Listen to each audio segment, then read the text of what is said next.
Привет, друзья! Сегодня природа вновь напоминает нам, что человек здесь не хозяин. Земля содрогается, штормы сметают все на своем пути.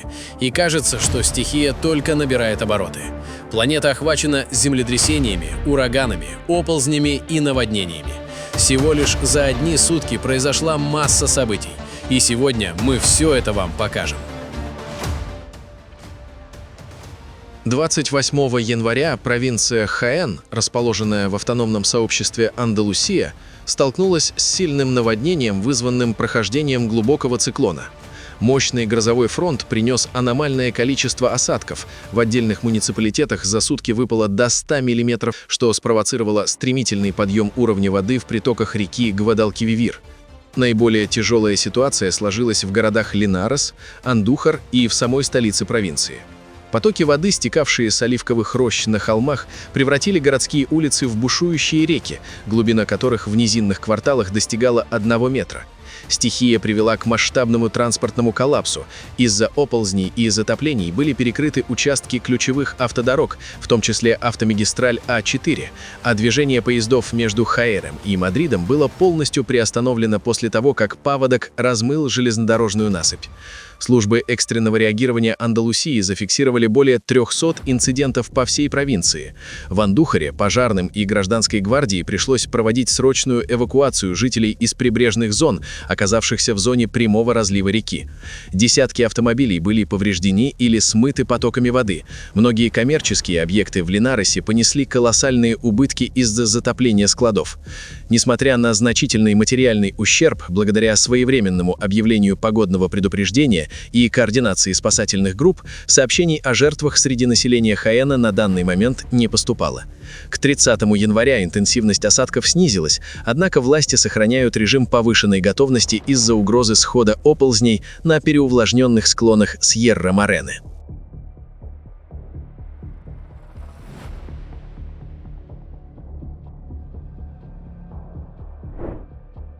В индийском штате Махараштра произошла авиакатастрофа. Частный бизнес-джет, бомбардир Learjet, выполнявший VIP-рейс, потерпел крушение в сельской местности. По официальным данным авиационных властей, на борту находился заместитель главного министра штата Аджит Павар, направлявшийся на важную правительственную встречу. Самолет, который традиционно считается одним из самых надежных и безопасных в своем классе, внезапно потерял высоту и рухнул в поле в нескольких десятках километров от пункта назначения. В результате крушения и последовавшего за ним возгорания погибли все 5 человек, находившихся на борту. Трагедия случилась в дневное время при относительно благоприятных метеоусловиях, что сразу породило множество вопросов о причинах случившегося. Обломки судна были обнаружены местными фермерами, которые первыми прибыли на место падения, однако спасти кого-либо из находившихся в салоне не удалось. Правительство Индии и руководство штата Махараштра выразили глубокие соболезнования семьям погибших, объявив в регионе 3-дневный траур. Согласно предварительному отчету Следственной комиссии Министерства гражданской авиации, основной версией катастрофы на данный момент рассматривается ошибка пилота. Эксперты предполагают, что экипаж мог допустить критический просчет при маневрировании на низкой высоте или неверно оценить параметры работы двигателей в сложной фазе полета, однако окончательные выводы будут сделаны только после полной расшифровки бортовых самописцев и анализа записей переговоров. 28 января в Мексике зафиксировано резкое усиление активности стратовулкана Попокатепетль, расположенного на границе штатов Пуэбло, Мехико и Морелос. Согласно сводкам Национального центра по предотвращению стихийных бедствий, в течение суток вулкан произвел серию мощных эксплозий, сопровождавшихся выбросом раскаленных фрагментов горной породы и столбом пепла, поднявшимся на высоту более 6000 метров над уровнем моря. Интенсивная дегазация и шлейф пепла под воздействием высотных ветров начали распространяться в восточном и северо-восточном направлениях, создав угрозу для населенных пунктов в долине Пуэблы. В результате извержения в нескольких муниципалитетах, включая столицу штата город Пуэбло, зафиксировано выпадение значительного количества вулканического пепла. Местные власти и службы гражданской обороны ввели желтый уровень тревоги. Из-за плохой видимости и пепла на взлетно-посадочных полосах международный аэропорт Пуэблы был вынужден временно приостановить работу, что привело к отмене и задержке десятков внутренних и международных рейсов. Вулканологи отмечают, что текущая активность сопровождается непрерывным вулканическим дрожанием и выбросами водяного пара с диоксидом серы. Вокруг кратера сохраняется зона отчуждения радиусом 12 километров, доступ с которой строго запрещен. Несмотря на зрелищность извержения, специалисты подчеркивают, что оно укладывается в рамки текущего эруптивного цикла и на данный момент не требует массовой эвакуации населения.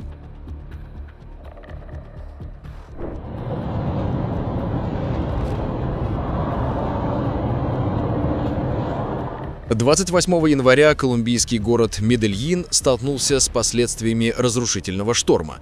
На мегаполис обрушились экстремальные ливни, сопровождавшиеся шквалистым ветром и градом. Основной удар стихии пришелся на юго-восточную часть города, где за несколько часов выпала почти полумесячная норма осадков. В элитном районе Эль-Пабладо ситуация приобрела характер стихийного бедствия. Из-за сложного горного рельефа потоки дождевой воды мгновенно превратили крутые улицы в бушующие водопады, которые смывали припаркованные автомобили и затапливали жилые комплексы и торговые центры. Местные ручьи вышли из берегов, что привело к подмыву дорожного полотна на ключевой артерии города – Авенида Эль-Пабладо, где движение транспорта было полностью парализовано из-за скопления ила и камней. Муниципальное агентство по управлению рисками стихийных бедствий сообщило о десятках инцидентов, связанных с падением деревьев и разрушением конструкций.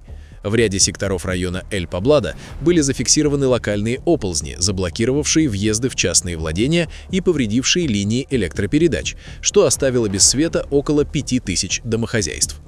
Пожарные расчеты Медельина провели операции по спасению людей из затопленных подвальных помещений и автомобилей. Несмотря на значительный материальный ущерб, официальных данных о погибших не поступало. Метеорологическая служба Колумбии предупреждает о сохранении высокой вероятности осадков в долине Абура, в связи с чем власти города объявили оранжевый уровень тревоги из-за риска новых оползней.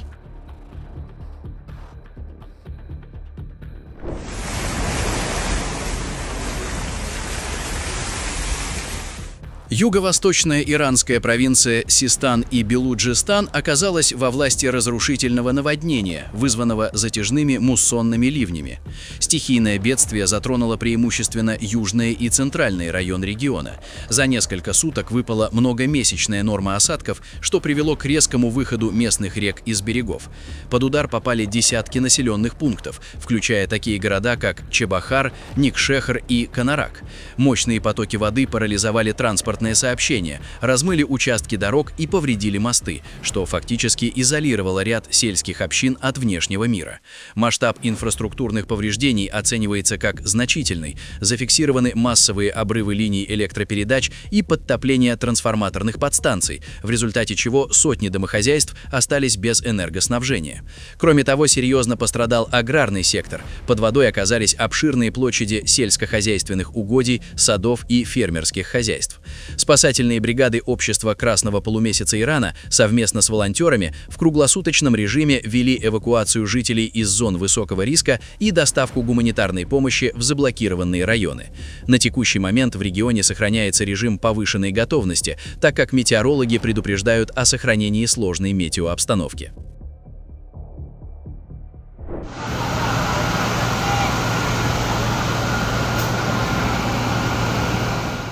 27 января в городе Медан, административном центре провинции Северная Суматра, произошел пожар на крупном промышленном объекте, специализирующийся на производстве резиновых изделий и обуви. Возгорание началось во второй половине дня на территории складских помещений и быстро распространилось на производственные цеха из-за высокой концентрации легко воспламеняющихся материалов. Огромные столбы черного токсичного дыма поднялись на сотни метров в высоту, создав угрозу экологической безопасности густонаселенного района Мартулан. Борьба с огнем продолжалась более 12 часов. В ней были задействованы более 25 пожарных расчетов со всего города Медан и соседнего округа Дели-Серданг. Работа спасателей крайне осложнялась высокой температурой горения, а также риском обрушения стальных конструкций здания. Полиция была вынуждена полностью перекрыть движение по ключевой магистрали Джалан-Йос-Сударса, что привело к масштабным транспортным заторам в промышленном секторе города. Чтобы предотвратить распространение огня на соседние жилые постройки и коммерческие здания, пожарные создали водяную завесу, однако несколько прилегающих строений все же получили частичные повреждения. В результате инцидента пострадали как минимум 2 рабочих, получивших ожоги и отравление продуктами горения. Информации о погибших не поступало, большая часть персонала успела эвакуироваться в первые минуты после срабатывания сигнализации. Материальный ущерб фабрике оценивается как колоссальный, производственные линии практически полностью уничтожены. Жандармерия и технические специалисты проводят расследование причин пожара, рассматривая короткое замыкание в системе электроснабжения склада в качестве основной версии.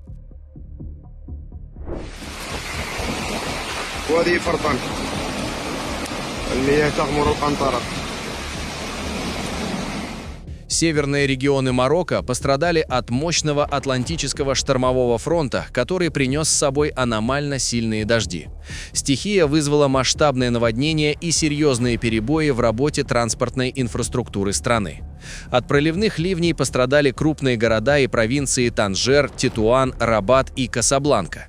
Движение на ключевых автомагистралях и региональных дорогах было парализовано из-за скопления воды, оползней и падения деревьев. Затопленные участки трасс привели к заторам и многочисленным ДТП. В Танжере и Тетуане вода хлынула в низменные кварталы, затапливая жилые дома и коммерческие помещения. Зафиксированы случаи, когда автомобили оказывались по крышу в воде. Подразделения гражданской защиты и пожарные расчеты провели десятки операций по откачке воды и спасению людей. Несмотря на значительный материальный ущерб, нанесенный частной собственности и инфраструктуре, официальных данных о погибших не поступало. Метеорологи предупреждают, что хотя пик шторма прошел, риск новых локальных паводков и оползней на севере Марокко сохраняется из-за переувлажненной почвы. –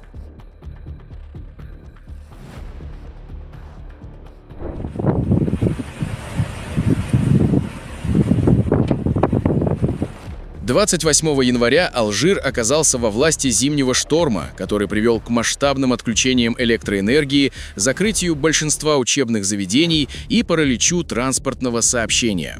Власти страны ввели режим максимальной готовности, объявив оранжевый уровень метеорологической опасности для 52 из 58 провинций. Скорость ветра в прибрежных и центральных районах достигала 120 км в час, что вызвало массовые падения деревьев, рекламных конструкций и опор ЭЛЭП.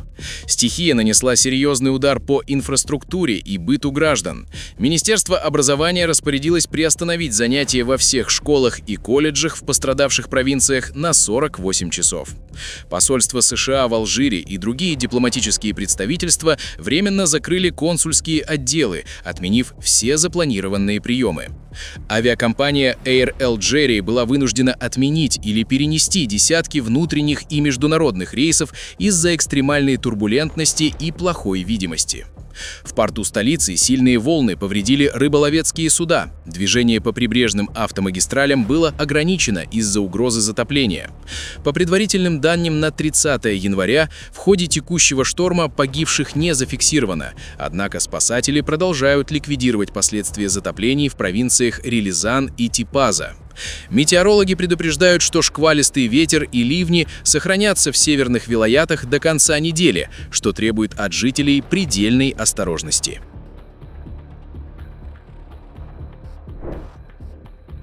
Столица Парагвая, Асунсьон и прилегающий департамент Централь столкнулись с разрушительными последствиями сильного шторма, принесшего аномальное количество осадков за короткий промежуток времени. Проливной дождь вызвал мгновенное формирование мощных водных потоков, которые превратили городские улицы в бушующие реки.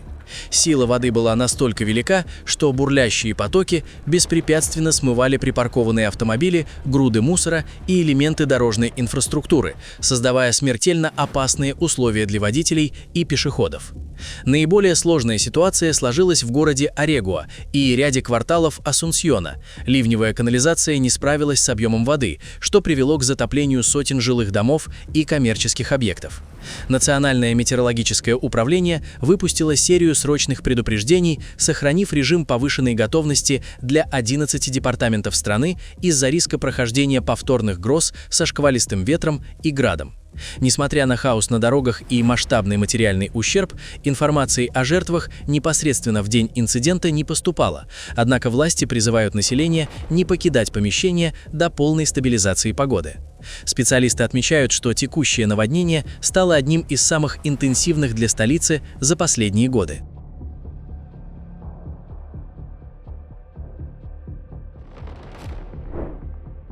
Тысячи бакланов буквально оккупировали городскую гавань и прибрежные кварталы немецкого портового города Штральзунд, расположенного на побережье Балтийского моря.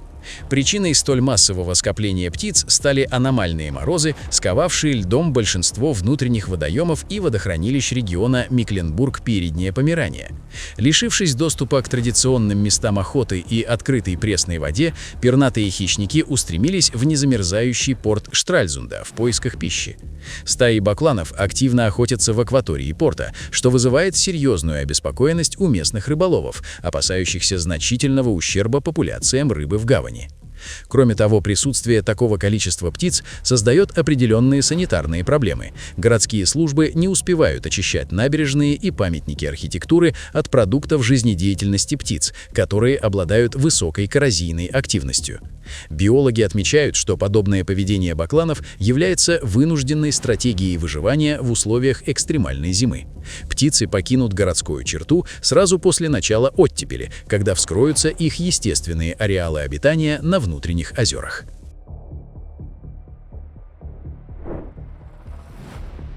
Небо над Санкт-Петербургом украсил настоящий световой лес. Завораживающий оптический эффект, известный как световые столбы, возник благодаря резкому похолоданию, пришедшему в регион. Многочисленные вертикальные полосы света, тянущиеся от городских фонарей и прожекторов, создали футуристический пейзаж, который очевидцы активно фиксировали на камеры в разных районах города и Ленинградской области. Метеорологи поясняют, что для формирования такой природной иллюзии потребовалось сочетание температуры воздуха ниже -15–-20 градусов Цельсия и высокой влажности. В таких условиях в приземном слое атмосферы образуются мельчайшие ледяные кристаллы в форме шестигранных пластинок или столбиков. Они зависают в воздухе, работая как гигантское природное зеркало.